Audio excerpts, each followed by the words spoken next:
Flop కు కారణమయ్యే అలాంటి 8 తప్పుల గురించి లాస్ట్ వీడియోలో చెప్పుకున్నాం. దాని కంటిన్యూటీ ఇప్పుడు చూద్దాం. 9 హీరో హీరోయిన్స్ కథకు సెట్ కాకపోవడం. మనం రాసిన కథ జనాల్ని ఒక ఊపు ఊపేసే దమ్మున్న కథ కావచ్చు. దాని కంటెంట్ అదిరిందయ్య చంద్రం అనేగా ఉండొచ్చు. కానీ ఆ కథకు తగ్గ కరెక్ట్ హీరో పడకపోతే ఆ సినిమా నిలబడదు. ఉదాహరణకి చిరంజీవి నటించినటువంటి ఆరాధన సినిమా తీసుకుంటే ఆ కథకు చిరంజీవి మిస్ మ్యాచ్.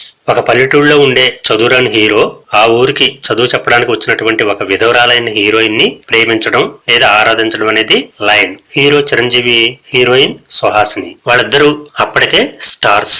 సుహాసిని గారిని ఓకే అనుకున్నా కానీ చిరంజీవిని మాత్రం ఆ పాత్రలో యాక్సెప్ట్ చేయలేకపోయారు. కథ బాగుంటుంది కానీ ఆ సినిమా చిరంజీవి కాకుండా వేరే బి గ్రేడ్ హీరోనో లేక సి గ్రేడ్ హీరోనో లేదా రాజేంద్ర ప్రసాద్ గారు లాంటి వాళ్ళు ఎవరన్నా చేసుంటే బాగుండేది. అలాగే జగదేక్ వీరుడు అతిలోక సుందర్లో దేవకన్యగా నటించి ఆల్ ఇండియా గ్లామర్ క్వీన్ గా పేరొందినటువంటి శ్రీదేవి గారు ఆ తర్వాత వచ్చినటువంటి ఎస్పీ పరశురాములో మిస్ మ్యాచ్ క్యారెక్టర్ చేయడం జరిగింది. సినిమాకి అదే పెద్ద మైనస్ అయ్యింది. ఇక మొన్న మధ్య వచ్చినటువంటి హీరో అఖిల్ మొదటి సినిమా అఖిల్ తీసుకుంటే ఆ కథకు అఖిల్ అస్సలు సూట్ కాలేదు. ఆ స్టోరీ లైన్ తీసుకుంటే ఒక పెద్ద ప్రమాదం నుండి హీరో ఈ ప్రపంచాన్ని కాపాడడం, చాలా భారీ కథ. మరి హీరో కూడా కథ భారీ తనానికి తగ్గట్టుగా ఇమేజ్ కలిగిన వాడు అయ్యుండాలి కదా. ఫలితం భారీ డిజాస్టర్. కాబట్టి కథకు తగ్గ హీరోని పెట్టుకోవడం అనేది చాలా ముఖ్యం.